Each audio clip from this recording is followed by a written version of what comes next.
Bonjour, c'est Gilles sur boursicoté.com. Voici l'analyse technique du CAC 40 pour cette journée du jeudi 18 février 2016.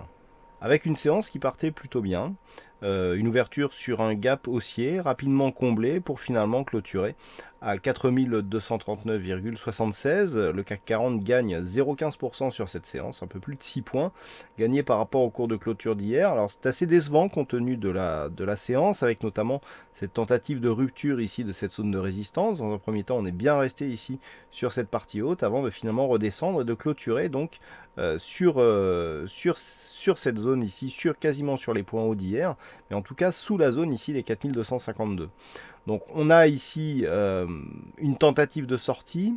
Du point de vue des indicateurs, on est toujours sur une dynamique plutôt haussière avec ce RSI qui monte, confirmé par le stochastique et le MACD. Par contre, du point de vue des volumes, on n'y est pas du tout. On a vraiment un affaiblissement ici, cette dynamique. Alors au contact d'une zone ici, avec cette zone oblique baissière, qui est une zone majeure de tendance moyen terme, et la zone des 4252 qui était déjà identifiée comme une zone de résistance majeure, sans volume, il était quasiment impossible de revenir ici fermer et donc casser cette zone. Donc on a eu une tentative, mais la tentative a échoué et on clôture ici à l'intérieur et on persiste toutefois dans un biais haussier, puisque si on regarde bien, on a toujours une succession de points hauts et de points bas supérieurs au précédent, et on s'attaque ici à une zone de résistance majeure. Donc pour l'instant, rien n'est remis en cause. Par contre, le fait que l'on ait peu de volume, que l'on ait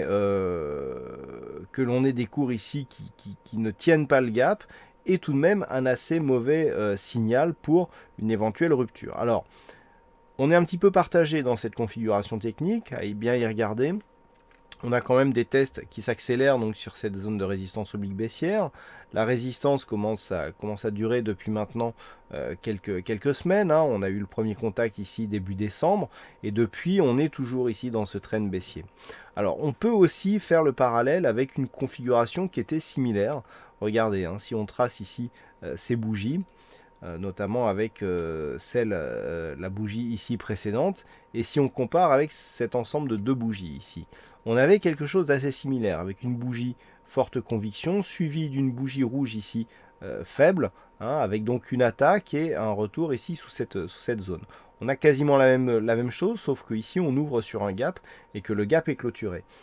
La différence toutefois réside dans le fait que nous avons ici un harami, hein, très clair ici, harami baissier, alors que là nous avons un gap qui est comblé mais qui continue à évoluer comme une zone de support, puisque je rappelle, sur cette zone ici, le plus haut se trouvait à 4238, on clôture à 4239, donc on clôture au-dessus de cette zone, et donc cette zone ici de point haut constituait le bas du gap à l'ouverture. Et donc on clôture donc dans le gap, mais légèrement au-dessus.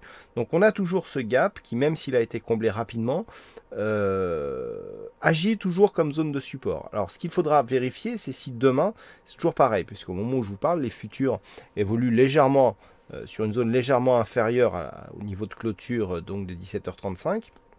Si on confirme demain que ce gap, même s'il a été comblé, reste ici une zone de support, on peut toujours anticiper une poursuite du mouvement haussier.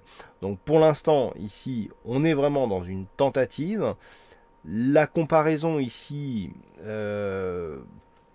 nous donne des éléments similaires, mais aussi plus d'éléments haussiers ici sur cette phase, rien que sur la dynamique, rien que sur le gap, etc. Donc on peut encore avoir une rupture haussière sur cette zone. Alors, pour essayer d'y voir plus clair un petit peu sur ce graphe, je vous propose maintenant une vue un petit peu plus court terme. Alors, si on regarde bien, nous avons une dynamique ici haussière sur laquelle nous pouvons tracer les retracements de Fibonacci. Alors, tant que les cours ici, la tendance reste sur ce plus haut, 4279,2, les retracements de Fibonacci seront ici réalistes. Par contre, dès qu'on a un nouveau plus haut, on oublie ici tous ces retracements. Vous voyez que par rapport à la dynamique que nous avons, les niveaux de retracement 23,6 et 38,2 de l'intégralité de cette tendance, là on est vraiment sur une dynamique court terme mais en daily, c'est pas les mêmes fibos sur lesquels j'ai travaillé donc sur le chat dans la journée. vous voyez que les niveaux d'invalidation de cette phase de baisse sont assez éloignés. Donc tant qu'on ne va pas ici rechercher trop bas avec cette zone ici 4188 par exemple, voire même la zone des 4131, tant que l'on reste au-dessus de ces zones, eh bien on reste dans un flux toujours haussier. Nous avons une dynamique qui n'est définie que par 2 points significatifs. On le voit ici sur cette phase.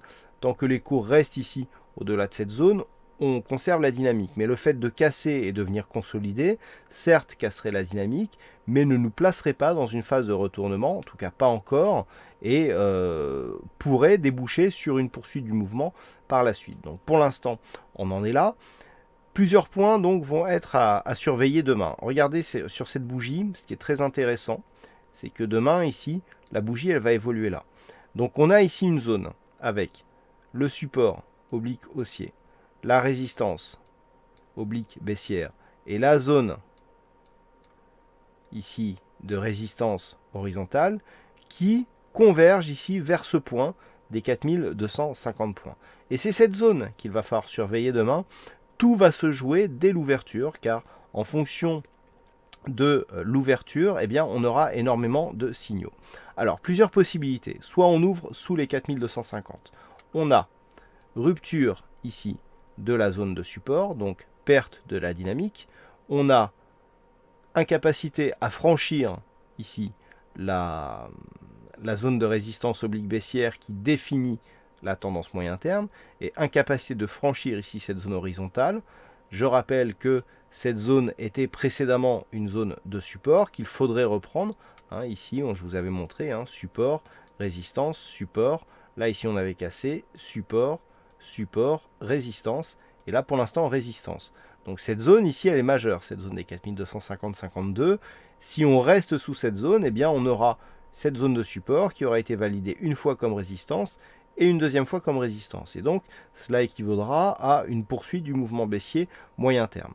Alors que demain, si on ouvre ici au-delà de cette zone des 4252 points, on a des signaux de continuité de dynamique très court terme, très dynamique. On a un trend ici qui est assez fort.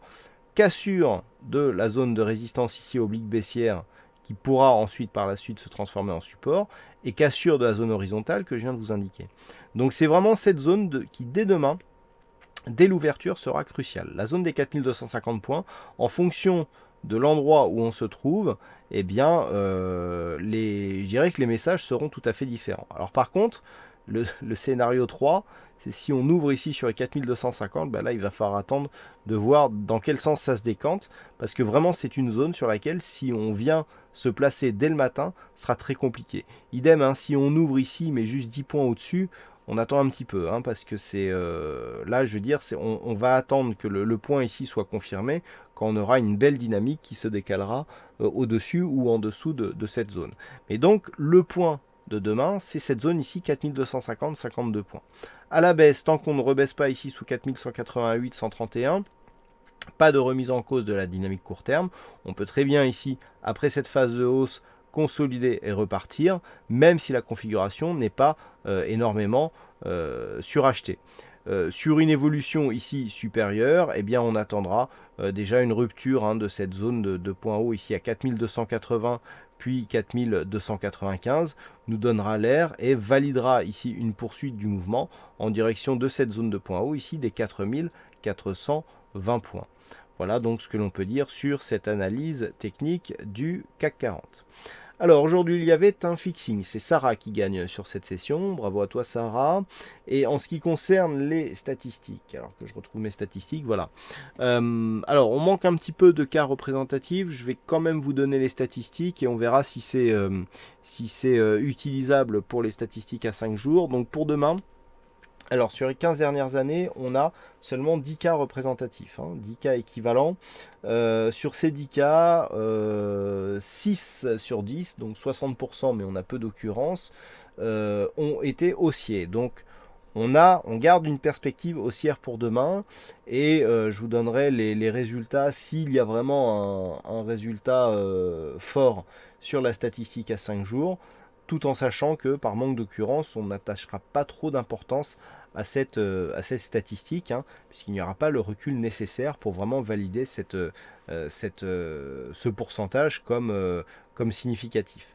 Dernière chose, et donc attention, on a, alors je le dis avec des pincettes puisqu'on n'a pas encore totalement validé, mais on manque de points significatifs, mais on a quand même quelque chose ici qui ressemble à ça. On manque un petit peu de points ici sur le milieu de cette zone. On l'a bien ici à la baisse, mais on n'a pas ici à la hausse. Donc vous voyez qu'on peut facilement passer de ça à une configuration plus comme ça, ou même plus comme ça, hein, plus en trend. Bon, mais a priori, on a quand même une possibilité de biseau ici sur cette configuration, auquel cas la sortie ici nous ramènerait sur un objectif de point bas à 3925 points. Hein, donc il faut faire attention à ça. Je ne le signale pas d'une manière officielle parce qu'on n'est pas, vraiment sur un biseau qui est aussi bien tracé que le précédent. Hein, celui-ci était vraiment bien tracé. On avait des contacts ici sur le milieu du biseau. Et on avait bien ici trouvé le resserrement. Hop, ouverture ici. Et puis ensuite on vient directement quasiment chercher l'objectif. Là, c'est beaucoup moins net. Hein. On voit bien ici le resserrement de volatilité. Par contre, le fait qu'il manque ici de points de référence sur cette zone fragilise un petit peu cette configuration technique. Enfin bon, je voulais vous la montrer quand même.